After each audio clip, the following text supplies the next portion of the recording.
Hoy vamos a meterlos de lleno en uno de los experimentos sociales más ambiciosos y destructivos de la historia. Pero ojo, esto no es solo una clase de historia, es un relato que revela un secreto increíble sobre lo que de verdad pasa de una generación a otra. Y todo arranca con esta pregunta, una que parece casi imposible. ¿Cómo, después de que un régimen intenta borrar por completo las clases sociales, el privilegio se las arregla para volver a aparecer? La respuesta, créanme, es fascinante. Para empezar a armar esta rompecabezas, tenemos que mirar este número, 17%. Así, solito no dice nada, pero es la clave de todo. Este 17% es la ventaja en los ingresos que tienen hoy los nietos de la élite china de antes de la revolución. Y lo más loco de todo es que esa ventaja existe a pesar de que sus padres, la generación del medio, lo perdieron absolutamente todo, hasta su educación. Para entender cómo es posible, tenemos que irnos para atrás en el tiempo. Nuestra historia comienza con el ascenso de Mao Zedong y su plan radical para cambiar China de la noche a la mañana, un plan conocido como el Gran Salto Adelante.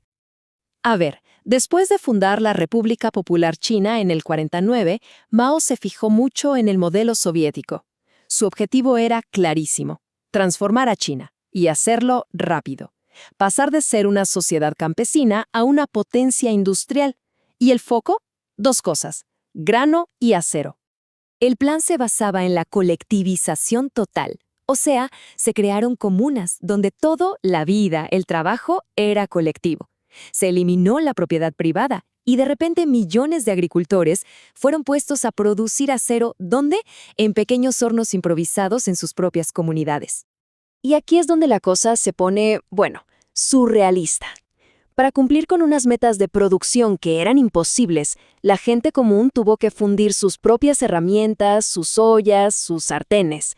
Como dice esta cita, se usaron métodos desesperados, rudimentarios.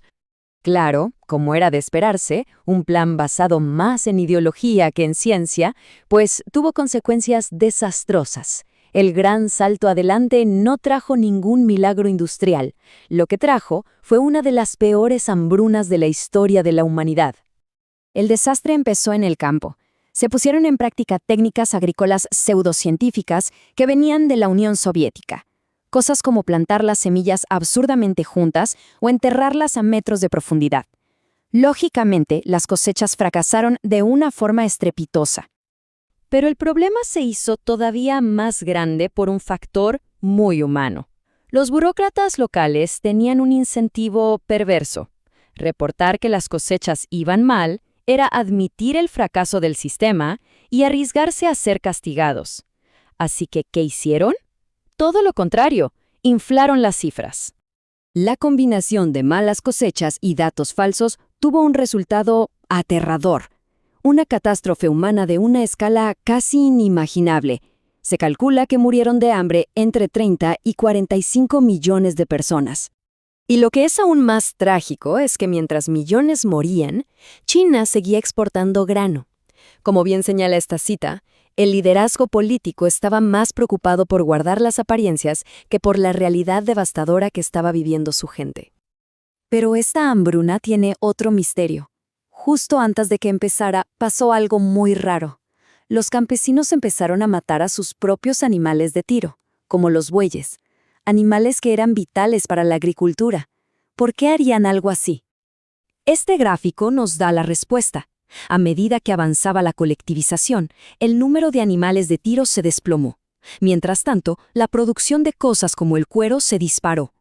La razón es simple pero brutal. Los campesinos sabían que el Estado les iba a quitar sus animales y a cambio les darían un pago que quizás nunca llegaría. Así que tomaron una decisión económica racional, aunque con consecuencias mortales: sacrificar a sus animales para al menos quedarse con la carne y la piel. Después del fracaso del Gran Salto Adelante, Mao fue apartado del poder, pero no por mucho tiempo. Regresó con una nueva campaña, esta vez no para reformar la economía, sino para purgar la cultura y las ideas. Esta fue la Revolución Cultural. Ahora el objetivo era otro: eliminar cualquier rastro de las viejas ideas. Se atacó a intelectuales, artistas y profesores, a todos los que se consideraban enemigos de la causa comunista y portadores de la ideología burguesa. El impacto en la educación fue total. Las universidades cerraron durante años. Millones de jóvenes de las ciudades, a quienes hoy conocemos como la generación perdida, fueron enviados a la fuerza a zonas rurales para ser reeducados, perdiendo así cualquier oportunidad de formarse. Y aquí llegamos a la gran ironía de esta historia. En ese afán por destruir el privilegio, las políticas de Mao sí tuvieron éxito en algo. Para 1976, la desigualdad económica y educativa en China había sido, en la práctica, erradicada. Sobre el papel, todos eran iguales. Y esto nos trae de vuelta a nuestra pregunta inicial. Si la riqueza y la educación fueron aniquiladas durante toda una generación, ¿cómo es posible que los nietos de la antigua élite ganen hoy un 17% más? Bueno, pues economistas modernos encontraron la respuesta en los datos. Esta tabla lo resume todo perfectamente. Tenemos a los abuelos, la élite de antes de la revolución, que lo perdieron todo. Luego, sus hijos, los padres, la generación perdida, que no tuvieron ni dinero ni educación formal. Y sin embargo, sus hijos, los nietos, en la China de hoy, vuelven a tener esa ventaja económica del 17%. La conclusión de la investigación es tan simple como sorprendente. La ventaja no se transmitió con dinero o con educación. La verdadera herencia, lo que sobrevivió a la revolución, fue algo intangible, los valores. A pesar de décadas de adoctrinamiento, las familias de la antigua élite lograron transmitir en silencio, de una generación a otra, una serie de valores, una mentalidad favorable al mercado, la importancia del esfuerzo, la competencia y, sobre todo, la fe en la educación como el motor del éxito. Irónicamente, los mismos valores que Mao intentó erradicar. Así que, al final, nos encontramos con un legado profundamente paradójico. Una historia de tragedia y al mismo tiempo de un triunfo para nada intencionado. Por un lado, sus políticas causaron una de las mayores tragedias humanas de la historia, pero por otro, tras su muerte, China abrió su economía, y esos mismos valores que él intentó suprimir se convirtieron en el motor del mayor milagro económico que hemos visto, sacando a más de 850 millones de personas de la pobreza. Lo que nos deja con una última pregunta.